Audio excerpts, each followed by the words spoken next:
그러면 서정건 경희대 교수 모시고 자세한 얘기 나눠보겠습니다. 어서 오세요. 네, 안녕하세요.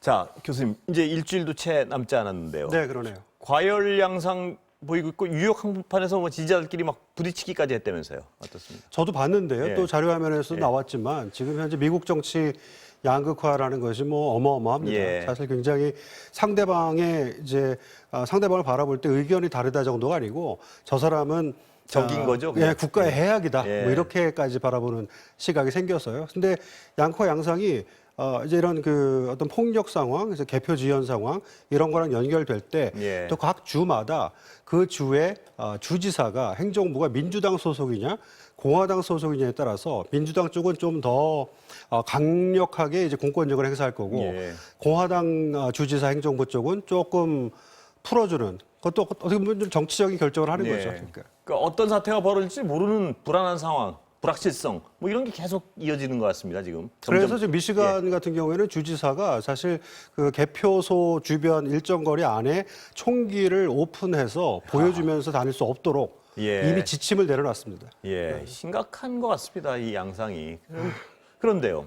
지금 일단 가장 궁금한 건 뭐 누가 되느냐 이거 아니겠습니까? 여러 가지 설에도 불구하고 아직은 바이든이 우세하다 이렇게 볼 수 있는 거죠.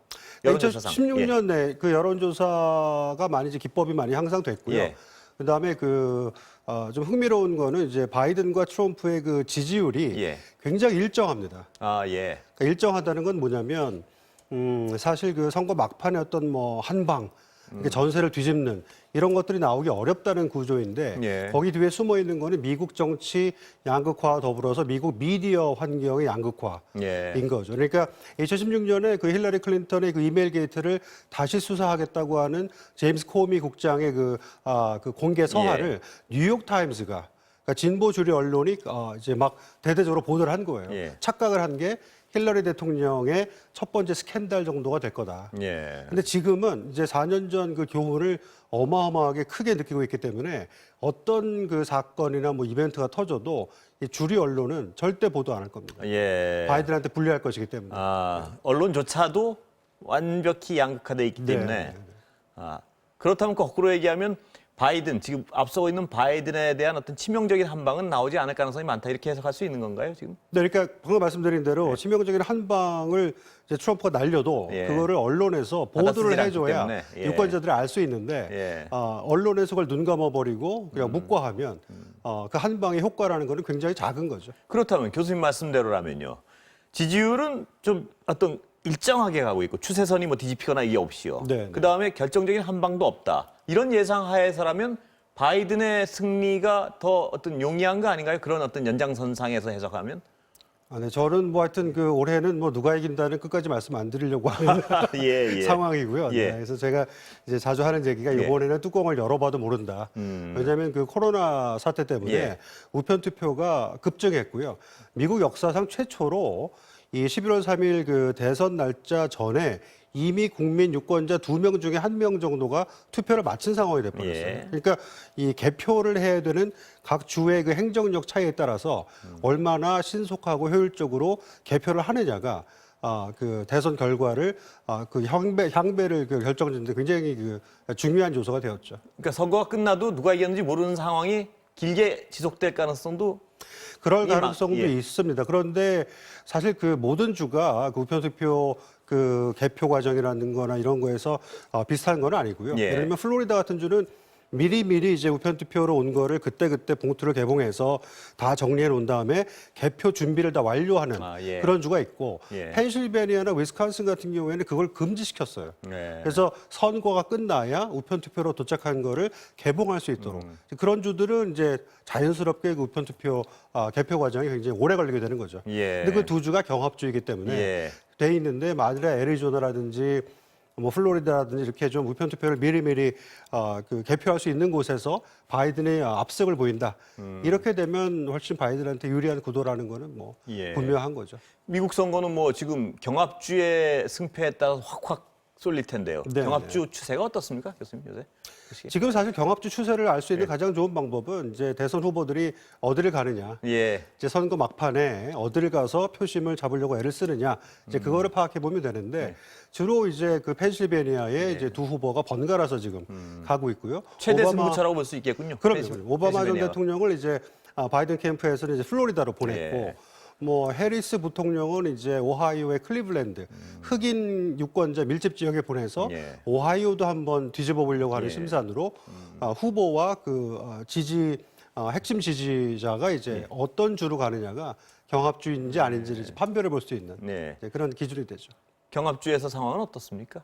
지금. 지금 사실 지금 경합주를 6개로 얘기를 많이 하거든요. 예. 미시간, 위스콘신, 펜실베니아하고 노스캐롤라이나, 플로리다, 그다음에 이제 이번에 처음으로 애리조나를 이제 경합주로 분류하기 예. 시작했는데 뭐 펜실베니아 같은 경우를 이제 그 트럼프가 반드시 이겨야 되는. 그러니까 미시간, 위스콘신, 펜실베니아 이 3개 주를 지난 대선에서 이겼기 때문에 선거 승리를 했는데 예. 펜실베니아가 4만 4천 표, 5천 표로 그 가장 그래도 그 표차가 컸어요. 예. 그러니까 그 주를 트럼프가 지킬 수 있느냐. 그다음에 플로리다는 지금 현재 주지사도 공화당, 주 상원 의원도 공화당일 정도로 공화당한테 유리한 경합주이기 때문에 거기도 트럼프가 지켜야 된다. 그러니까 플로리다나 펜실베니아 둘 중에 하나를 트럼프가 지키지 못하면 예. 이 선거는 트럼프한테 굉장히 어려운 선거가 되는 거죠. 여론조사는 바이든에 유리하다고 계속 나오는데 오늘 교수님은 철저히 결과에 대해서는 조심을 하고 계십니다. 그런데 네, 2016년에도 뭐 마찬가지 딱 이 정도 간격을 계속 유지하고 있었기 때문에. 그런데 아까도 말씀하셨지만 저번에 한번 된통 당했기 때문에요. 여론조사 기관들이. 이번에 그렇죠. 많이 어떤 전략 전술적 수정도 하고 해서 좀 정확도가 좀 올라가지 않을까요? 어떻게 보세요?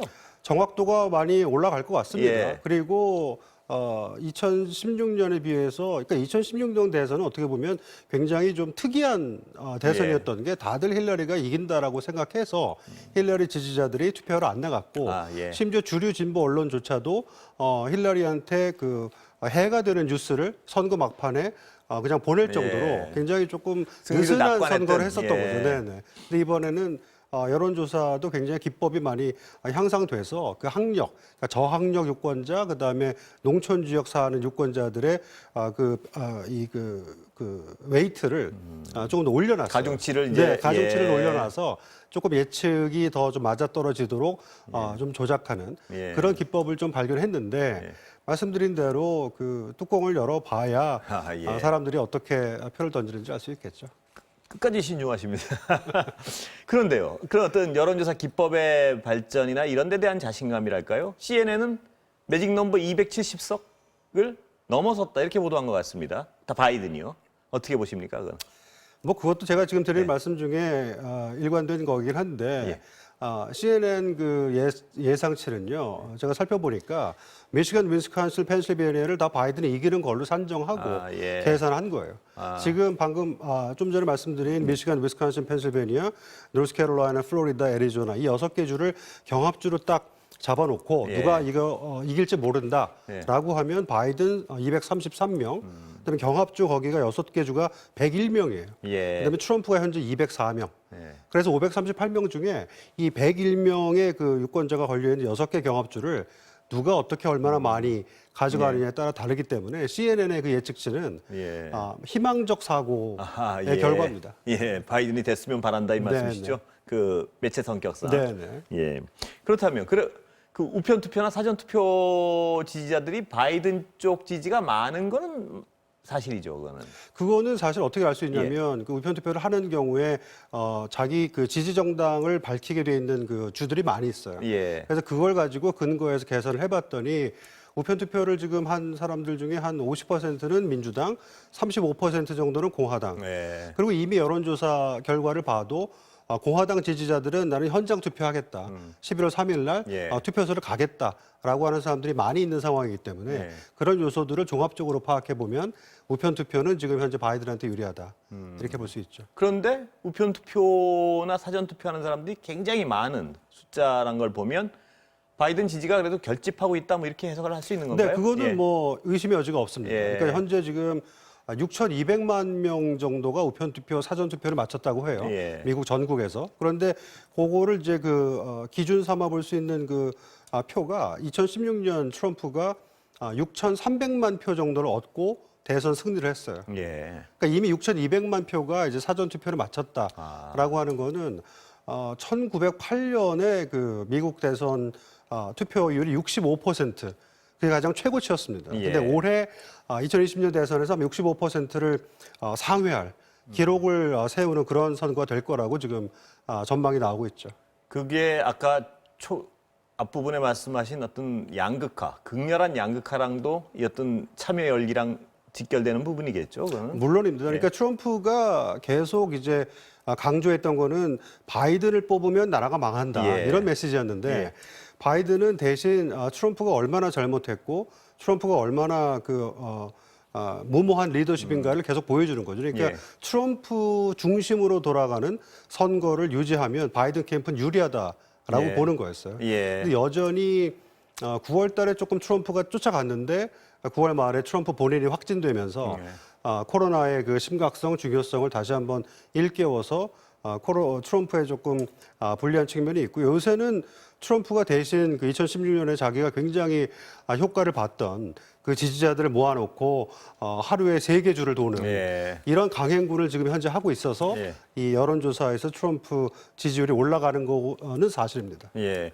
트럼프가 바이든에 대한 공격 포인트 중에 제가 언뜻 듣기에 가장 눈에 띄는 건 저 사람 되면 주식 망한다. 뭐 이 얘기 이쪽인가요? 경제인가요? 그렇게 볼 수 있나요? 네, 근데 뭐 별로 그거가 이렇게 효과가 크지는 않은 거. 예. 만약에 샌더스라 그러면 예. 누구나 알고 있듯이 이제 혁신 계열의 샌더스는 큰 정부를 위해서 세금을 더 인상하고 예. 복지에 이제 지출을 늘리는 예. 이렇게 되다 보면 이제 기업하는 쪽에서는 아무래도 조금 이제 그 불안감, 불리한 느낌을 가지고 예. 이런 것들이 반영되는 게 주식시장인 거죠. 주식시장이 반영 안 되는 것은 그 복지 지수입니다. 예. 복지 지수가 올라간다고 주식시장이 올라가지는 않죠. 그러니까 예. 주식시장은 철저히 기업 위주, 시장 위주인데 바이든은 샌더스에 비해서는 뭐 세금을 올리겠다라고 공언하거나 하는 그런 정치는 아니죠. 바이든에 대한 어떤 미국 유권자들의 이미지랄까요? 그게 중도적으로 보는 거죠? 어떤 가운데 있다고 보는 거죠? 그러니까 이미지뿐만 아니라 예. 그 사람이 이제 바이든 후보가 이제 72년 상원 선거 당선 후에 6선을 하고 예. 오바마 밑에서 8년을 하는 44년에 워싱턴 DC 생활을 했는데 그때 보여온 그 행보가 예. 굉장히 그 온건 중도입니다. 중간, 그죠? 그러니까 2003년 이라크 전쟁 찬성했어요. 예. 네. 그렇다면 힐러리랑 거꾸로- 똑같은 입장이죠. 거꾸로 얘기하면 유권자들 생각이 굉장히 무난하다. 이렇게도 해석할 수 있는 건가요? 무난하고요. 그 예. 민주당이 지금 사실 새로운 흐름이 이제 있는 게 샌더스 계열의 그 의원들이 굉장히 약진하고 있고 예. 오바마 바이든식의 그 개혁은 미진하다라고 예. 하는 급진파들이 많이 생기고 있는데 예. 이 사람들이 볼 때 일단은 트럼프를 갈아치우고 민주당 대통령을 세워서 국내 정치를 밀어 붙여보자라고 하는 심산이기 때문에 예. 바이든이 좋아서가 아니라 트럼프가 너무 싫기 때문에 너무 싫어서. 네, 그런 양상이 지금 진행 중이죠. 그렇다면 이 바이든의 전략은 보이는데 뭐냐면 트럼프의 실정, 저런 사람, 저런 망나니를 어떻게 놔두느냐 이거 같은데 지금 말씀하신 경제가 딱히 두드러지지 않는다면 트럼프는 바이든에 대한 공략 포인트가 뭔가요 지금? 지금 펜실베니아 주를 예로 예. 들어서 말씀드릴 수 있는데 예. 펜실베니아 주에 가서 이제 트럼프가 하는 얘기는 바이든 같은 경우에는 방역이 최우선이다. 예. 이것이 바이든의 입장이라면 트럼프의 입장은 내가 코로나 걸려봤더니 별거 아니더라. 예. 그리고 언제까지 우리가 이렇게 경제와 사회를 모두 묶은 채로 예. 이렇게 그 실업 상태, 경기 침체 상태로 계속 갈 수 있느냐? 예. 그럴 수 없다. 예. 특히 그 바이든이 펜실베니아에서의 그 석유 가스 산업을 신규 사업을 막겠다라고 하는 것. 예. 그걸 가지고 또 이제 트럼프가 펜실베니아 그 표심을 공략하고 있어요. 그러니까 예.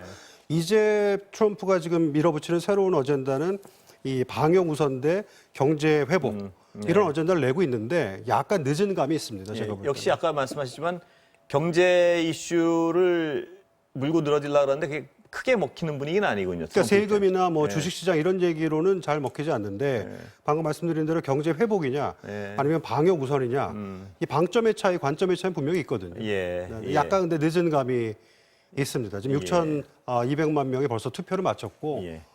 코로나가 워낙 심각하다는 게 지금 8만 명 신규 확진 이런 예. 상황이기 때문에 예. 자, 이제 시간은 거의 다 됐는데요, 교수님. 바이든이 될 경우 가상해서 몇 개 여쭤보겠습니다. 왜냐하면 트럼프가 되면 뭐 지금하고 비슷할 테니까 정책이. 바이든 될 경우 우리한테 가장 중요한 한미 관계는 어떻게 좀 달라질까요?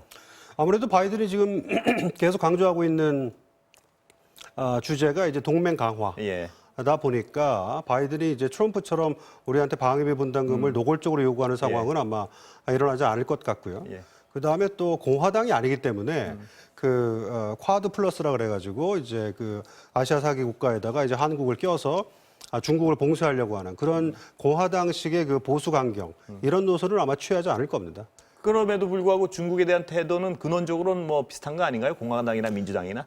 약간 그 방점이 틀린데요. 예. 예를 들면 트럼프 행정부는 중국의 인권 문제 같은 것을 많이 얘기 안 했고요. 예. 이제 바이든 같은 경우에는 민주당 후보고 대통령이다 보니까 그 지지 세력이 원하는 바 중국의 인권 문제 이런 것들에 대해서 굉장히 얘기를 많이 하게 될 건데 예. 그런 것들은 대부분 어떤 정책이 아니라 레토릭으로 흐를 예. 가능성이 많다는 거죠. 근원적인 중국과의 패권 전쟁에 있어서 양보하지 않을 것이라 뭐 명확한 거죠. 그거는 누가 되든. 예. 저는 조금 학계에서도 약간 소수 의견 같은 예, 건데 미국이 과연 패권을 추구하는 나라인가라고 예. 하는 근본적 질문을 조금 이라크 전쟁 실패 이후에 예. 좀 던져봐야 될 필요가 있어요. 예. 그래서 소수 의견이시죠. 네, 소수 의견입니다. 예, 예. 근데 이제 공화당은 이제 패권 관련돼서 얘기를 하는데 예. 민주당도 사실 양보할 수 없는 패권 내용 중에 하나는 기술 패권. 예. 이거는 민주당도 사실 그렇겠죠. 그 첨단 예. 산업 쪽에 그 지지를 받고 있기 때문에 예. 그쪽은 무시할 수가 없죠. 예. 그래서 뭐 저작권이라든지 뭐 5G라든지 이런 쪽은 중국을 계속 견제할 것이 분명한데 나머지 분야에서의 그 강경 톤 이런 것들은 공화당에 비해서 제가 볼 때 훨씬 덜할 것이고 특히 기후 변화, 이란 핵 협정, 북한 문제 이런 문제들에 있어서 중국의 협조가 필요하다라는 거를 민주당 정부는 너무 잘 알고 있죠. 예. 그렇다면 일단은 바이든이 된다면 중미 관계, 미중 관계는 약간 더 부드러워질 것이다 이렇게 보시는 건가요? 저는 조금 그렇게 보는 편입니다. 예. 왜냐하면 트럼프 대통령의 가장 큰 특징이 중국을 비방하면서 이거를 보수 매체인 그 폭스뉴스가 받아 써주고 이런 것들로 인해서 이제 유권자들의 그 어떤 심리적 상태, 예, 예. 정서적 상태가 굉장히 그 비호감도가 올라갔어요. 공격적으로. 네, 예. 네. 근데 그 바이든 대통령은 그런 식의 접근은 하지 않을 것 같다. 예. 그런 생각이 듭니다. 예. 그럼 마지막으로 우리가 가장 우리에게 중요한 북미는 어떻게 될까요? 북미 관계는요, 사실 그 바이든 대통령이 되면은 민주당 대통령이기 때문에 기후 변화라든지 뭐 오바마 케어 개혁이라든지 이런 쪽의 국내 정책 어젠다를 집권 초기에 가져갈 거예요. 예. 제가 볼 때 가장 중요한 거는 요 시기에 이전의 패턴을 반복하면 안 된다. 예. 그러니까 요 시기에 또 북한 그 김정은 위원장이 이제 존재 가치나 이런 등등을 위해서 뭐 ICBM, 도발을 핵실험, 한다든가, 예. 이렇게 되면 미국 국내 정치적으로 이 북한에 대한 반응을 하기가 굉장히 입지가 좁아집니다. 예. 그러니까 그 시기를 잘 유지하면서 요 시기에 이제 해야 될 것이 민주당 새로운 정권하고 우리 정부하고 이 북한 문제에 있어서 얼마나 치밀하게 사전 합의해서 이 대응을 해나갈 것인가 하는 그 플랜도 세우고요. 북한한테 우리가 제안할 것들도 굉장히 그 다듬어 봐야 되는 굉장히 중요한 시기라고 볼 수 있죠. 교수님 지금 말씀하셨지만 북한에 대한 우려는 어떤 존재감을 강조하기 위해 나 여기 있어 잊혀지는 게 두려워서 하는 네, 어떤 섣부른 행동을 할까 봐 걱정을 하는 분들이 꽤 있는 것 같습니다. 네, 그런 상황이 이제 안 좋은 상황인 거죠. 예. 네, 근데 김정은 위원장이 지금 뭐 코로나로 북한도 내부 사정이 쉽지 않고 하는 상황에서 사실은 미국의 새로운 대통령이 들어오면 북한이 그동안 테스트해온 것이 사실인데 예. 그거는 이제 새로운 대통령에 대해서 잘 모르기 때문에 테스트했던 예. 역사적 그 추이가 근데 있는데 북한으로서는요. 정말 마지막 시간은 다 돼요. 북한으로서는 미국이 국내 문제에 치중할 것이라는 어떤 예상이 나오는 상태. 가만두면 이거 세월만 가고 큰일이다. 이런 조바심이 생길 수 있는 거 아닌가요? 그런데 또 역설적으로 사실은 예. 그 미국이나 우리 입장에서도 초조함은 있죠. 예, 그렇습니다. 북한의 예. 무기 개발이라든지 이런 것들이 예.